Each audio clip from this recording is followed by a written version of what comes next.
This is a one-to-one direct comparison between the Logitech MX Brio on the left and the Razer Kiyo Pro Ultra on the right. The MX Brio launched for $200 US and the Razer Kiyo Pro Ultra $300 US. I bought both of them for their launch prices when they first came out of pocket. I'll start off with the specifications. The MX Brio can do up to 4K 30 frames per second, MJPEG. It has a field of view of 90 degrees by default, and you can crop it in manually if you want to, but it's going to be digital zoom. You can drop it down to 1080p 60 frames per second, and there it can do YUI2 and NV12 if you want, which will make the colors a little bit better. The Razer Kiyo Pro Ultra can do up to 4K 30 frames per second as well. I have both of these at 4K 30 right now, so you can see similar levels of smoothness, but it'll be kind of recurring throughout this video that the Kiyo Pro Ultra, I don't know what it is, something about it, it just never quite has the same fluidity as other webcams at the same frame rate and even the same shutter speed.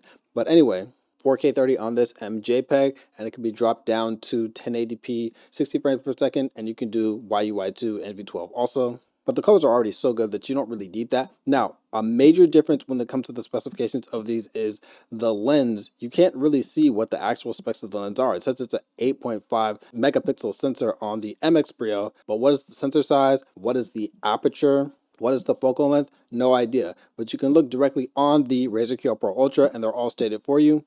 Razer stated specifically their sensor size is 1/1.2 inches, so almost a 1-inch sensor, which is really good. It's why you're getting this good image quality here. Aperture 1/1.7, so very large opening for the lens to let in a lot of light, and a focal length of 8.5 millimeters, so it can give a wide enough shot to be usable. I can show this at full screen so that you can really see how wide the shot is. Not as wide as the MX Brio, but it is 82 degrees field of view. MX Brio 90. But it's clear just by looking at the image that there is superior optics on the Kiyo Pro Ultra. So this is the Razer Kiyo Pro Ultra full screen, and you can also see the background's really blurry. It's not a software effect, it's all the lens and the optics itself. So just overall blown away by the image quality of this. It's fantastic. Now, the MX Brio has a wider field of view, and the stuff in the background is more in focus. If that's something that you actually do want, it looks more like how a GoPro is. It's like a webcam version of a GoPro, honestly. But it doesn't have that shallow depth of field if you're looking for that. Now, both of these devices have pretty good builds. The MX Brio has a combination of metal and plastic. It's got a privacy shutter. You twist the lens, and under the lens, there's this little shutter that opens and closes. It's a very light device, small device, and the cable is 59 inches long. You can get some really good adjustment on the monitor mount, and it's magnetic. A little bit of adhesive is on the monitor clip also. Now the Razer Kiyo Pro Ultra, it's a little bit bulkier. It's gotta be because the optics are bigger. It has a similar method of twisting open and close the privacy shutter that's inside, but it also has a lens cap that goes over it to actually protect the lens. So if you're putting this away, traveling, or whatever it is, it prevents it from getting scratched. So I like that in addition to the actual shutter inside. This also moves very well on the monitor mount, doesn't have any adhesive. These are both great builds, but I just give the advantage to the MX Brio because it's smaller and it doesn't have that kind of metal finish. I'm not sure what kind of metal it is, but it looks and feels premium, and it's really small, easy to move around.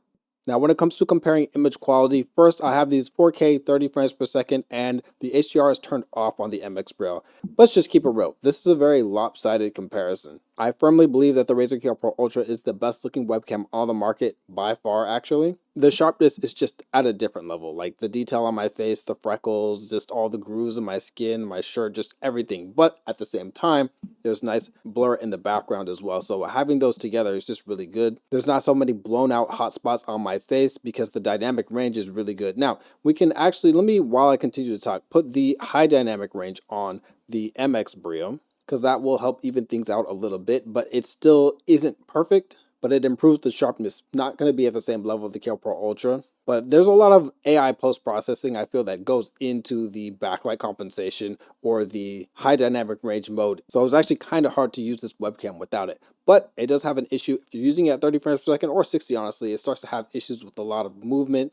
Hand starts to kind of warp in and out. The vibrancy of the colors and also the accuracy and just how many colors seem to even exist. It's just a lot better reproduction of those on the Kiyo Pro Ultra. I'll demonstrate low light performance also, and I think that both webcams actually do a pretty decent job at low light, especially with the AI post-processing that is in the MX Brio. And also you'll see right now in this lighting that there's way less grain in the Kiyo Pro Ultra. Now I've set both devices to 1080p 60 frames per second, and I want to show this right here because the autofocus of the Kiyo Pro Ultra is one of the biggest weaknesses with this device. So let me go ahead and put this up. Maybe I can get this to adjust. It's going to focus on this. This is the Kiyo Pro Ultra. Back to my face. Nope. Let's go ahead and go to the MX Brio.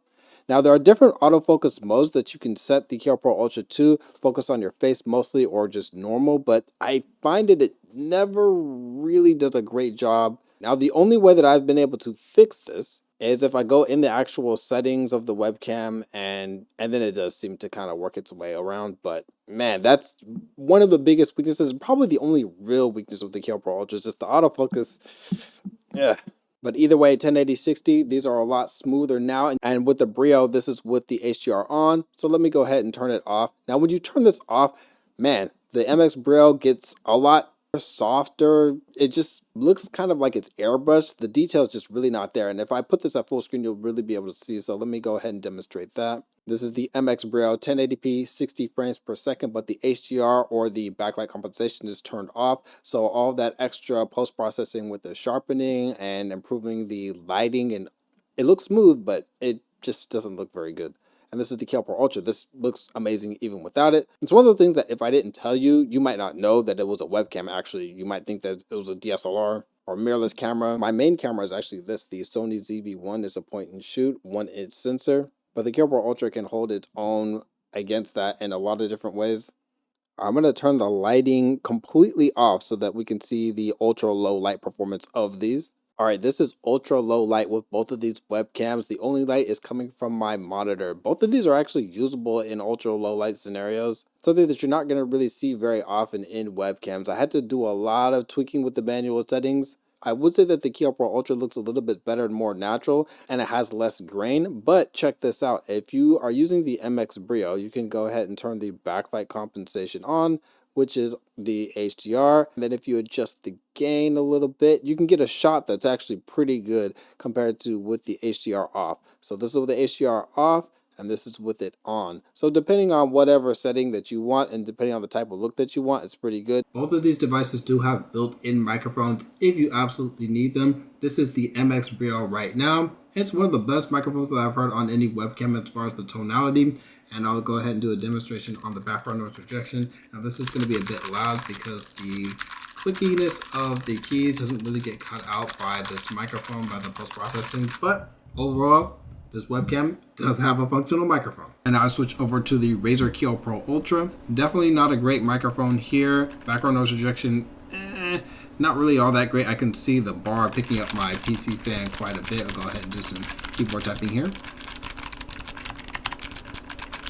Whatever the case is, these two microphones are functional. So overall, my verdict should be clear. The best webcam on the market and definitely the winner of this comparison is the Razer Kiyo Pro Ultra. However, the MX Brio might be a better value option depending on how much you're willing to spring for. But clearly, if it comes down to the image quality, if you're talking about sharpness, if you're talking about colors, less grain, more bokeh, all that stuff, definitely got to give it to the Razer Kiyo Pro Ultra. Then I could even recommend getting the Kiyo Pro Ultra over a point and shoot camera, over a mirrorless camera, because it does the job perfectly.